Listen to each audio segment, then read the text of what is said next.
76e anniversaire de la NAFMA. Mesdames et messieurs, nous sommes réunis aujourd'hui pour marquer le 76e anniversaire de l'occupation de la Palestine, la Nakba, un événement qui a profondément marqué l'histoire du peuple palestinien et continue d'influencer le cours des événements au Moyen-Orient.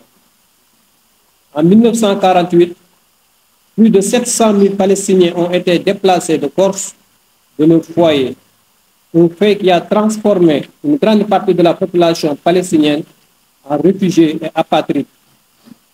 En ce jour de commémoration, nous dénonçons avec la dernière énergie les massacres perpétrés contre le peuple palestinien, notamment la population civile innocente de Gaza, plus de 40 000 morts et des centaines de milliers de blessés, dont 70% de femmes et d'enfants.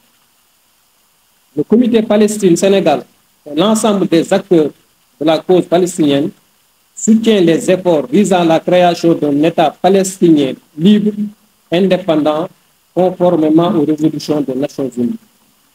Nous, Comité Palestine, l'ensemble des organisations de la société civile, des associations islamiques, des confréries, des partis politiques, des syndicats, des médias, des universitaires, des organisations de femmes et du mouvement étudiant devons rester engagés et mobilisés dans la recherche d'une paix juste qui respecte le droit à l'autodétermination et à l'indépendance du peuple palestinien.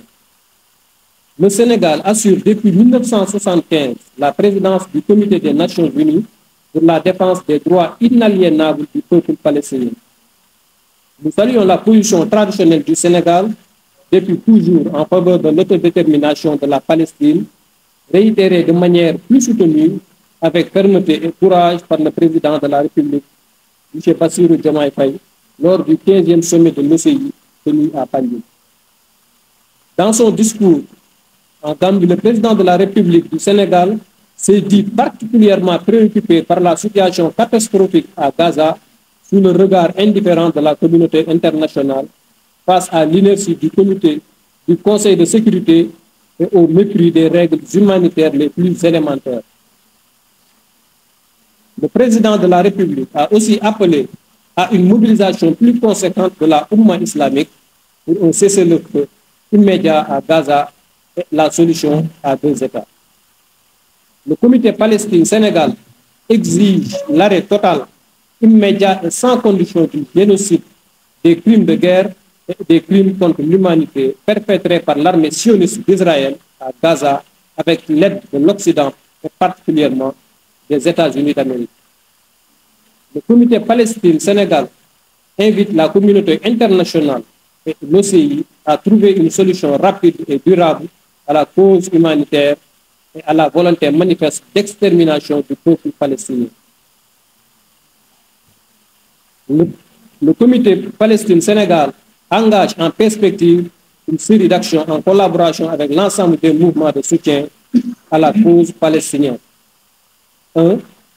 Dépôt d'une lettre de protestation ouverte au niveau des ambassades des États-Unis d'Amérique et d'Israël. 2. Mobilisation de la société civile et des avocats du barreau sénégalais et africain pour soutenir la requête sud-africaine au niveau de la Cour internationale de justice et pour la redynamisation du Comité des Nations Unies pour la défense des droits inaliénables du peuple palestinien. La tenue d'une grande mobilisation de la communauté universitaire et des étudiants sénégalais. 5. Une grande mobilisation populaire à la place de la nation. 6. Une activité de vernissage et d'exposition d'images sous la houlette du mouvement féminin de soutien pour la cause palestinienne. Vive la Palestine, vive Gaza, vive le Sénégal.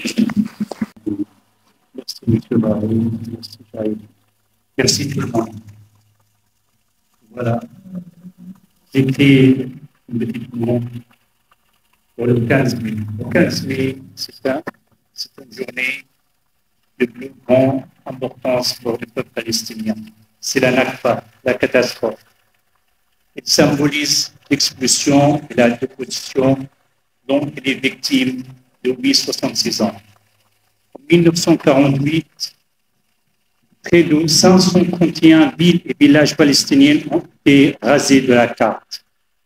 Leur population explosée avec 15 000 martyrs, restés seulement d'exilés, d'ébocidés, déracinés, qui représentent aujourd'hui plus de 5 millions de personnes dispersées dans le monde n'ayant plus le droit de retour. Le droit au retour des réfugiés palestiniens a été voté par l'Assemblée générale des Nations unies le 11 décembre 1948 au travers de la résolution 194 et il est foulé au lieu depuis par Israël, comme tous les droits des Palestiniens.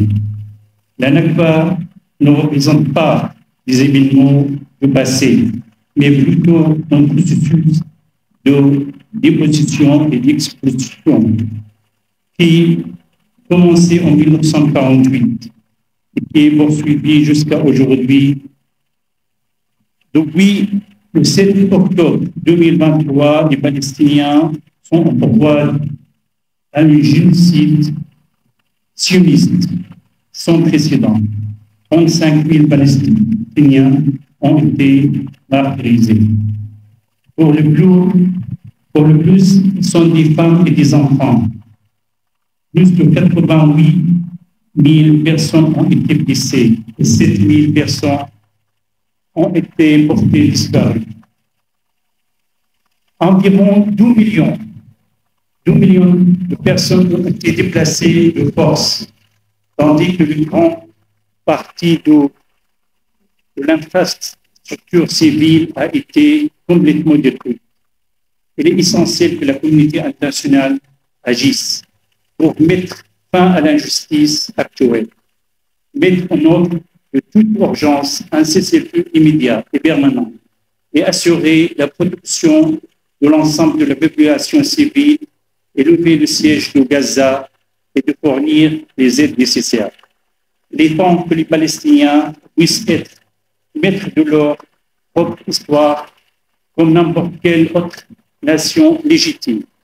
Nous attachons une grande importance au rôle des Sénégalais et des Africains en général, grand continent qui a souffert de la colonisation et l'apartheid.